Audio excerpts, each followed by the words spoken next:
ഇറാൻ്റെയും ഒമാൻ്റെ ഇടയിലുള്ള വഴിയാണ്. ആ ഒരു വഴി ഇപ്പോൾ ക്ലോസ് ചെയ്തേക്കാം. അപ്പോൾ അതുകൊണ്ട് തന്നെ ഇവിടുന്ന് ഒന്നും എക്സ്പോർട്ട് ആണല്ലോ. എനിക്കിപ്പോൾ എന്താ നമ്മുടെ നാട്ടിൽ ഈ ഗ്യാസിനും ഓയിലിനൊക്കെ ഇത്ര വില കൂടാൻ കാരണം എന്തുകൊണ്ടാണെന്ന് അറിയോ? കാരണം 30% ഓഫ് ദ ഓയിൽ വരുന്നത് മിഡിൽ ഈസ്റ്റിൽ നിന്നാണ്. അതിൽ 20% അവർ എക്സ്പോർട്ട് ചെയ്യാണ് ചെയ്യുന്നത്. ഈ എക്സ്പോർട്ട് ചെയ്യുന്ന വഴിയാണ് ഈ സ്ട്രൈറ്റ് ഓഫ് ഹോർമസ് എന്ന് പറയുന്നത്. അതാണ് ഇപ്പോൾ ക്ലോസ് ചെയ്തേക്കുന്നത്. ക്ലോസ് ചെയ്തുകൊണ്ട് തന്നെ, കാരണം ഇന്ത്യയുടെ കാര്യം നോക്കുകയാണെന്നുണ്ടെങ്കിൽ 80% അവർ ഓയിൽ ഇമ്പോർട്ട് ചെയ്യാണ് ചെയ്യുന്നത്. അതിൽ 60% വരുന്നത് ഈ സ്ട്രൈറ്റ് ഓഫ് ഹോർമസ് വഴിയാണ്. ചൈന നോക്കുകയാണെന്നുണ്ടെങ്കിൽ ഒരു ദിവസം തന്നെ 10 മില്യൺ ബാരലാണ് അവർ ഓയിൽ ഇമ്പോർട്ട് ചെയ്യുന്നത്. അതിൽ 40% വരുന്നതും ഈ സ്ട്രൈറ്റ് ഓഫ് ഹോർമസ് വഴി തന്നെയാണ്. അതുകൊണ്ട് തന്നെ എക്കണോമി നല്ല രീതിയിൽ ഷേക്കായിട്ടിരിക്കുകയാണ്. ഇപ്പോൾ പാകിസ്ഥാൻ നോക്കുകയാണെന്നുണ്ടെങ്കിൽ 90% ഓയിൽ അവർ ഇമ്പോർട്ട് ചെയ്യുന്നത് ഈ സ്ട്രൈറ്റ് ഓഫ് ഹോർമസ് വഴി തന്നെയാണ്.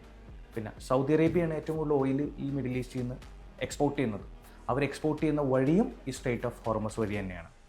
അപ്പോൾ നമ്മുടെ UAE നോക്കുകയാണെന്നുണ്ടെങ്കിൽ ഈ ഒരു പ്രതിസന്ധി അവർ മുന്നിൽ കണ്ടുകൊണ്ട് തന്നെ അവർ ഹബ്ഷാനിൽ നിന്ന് ഫുജൈറയിലേക്കൊരു ഓയിൽ പൈപ്പ് ലൈൻ അവർ കൊടുത്തിട്ടുണ്ട്. ഈ ഒരു സിനാരിയോസ് കണ്ടിന്യൂ ചെയ്ത് പോവുകയാണെന്നുണ്ടെങ്കിൽ ഗ്ലോബലി നല്ലൊരു ക്രൈസിസ് വരാനായിട്ടുള്ളൊരു ചാൻസ് ഉണ്ട്. ഇതുപോലത്തെ ഇൻഫോർമേറ്റീവ് വീഡിയോസിന് വേണ്ടിയിട്ട് എൻ്റെ പേജ് ഒന്ന് ഫോളോ ചെയ്യുക.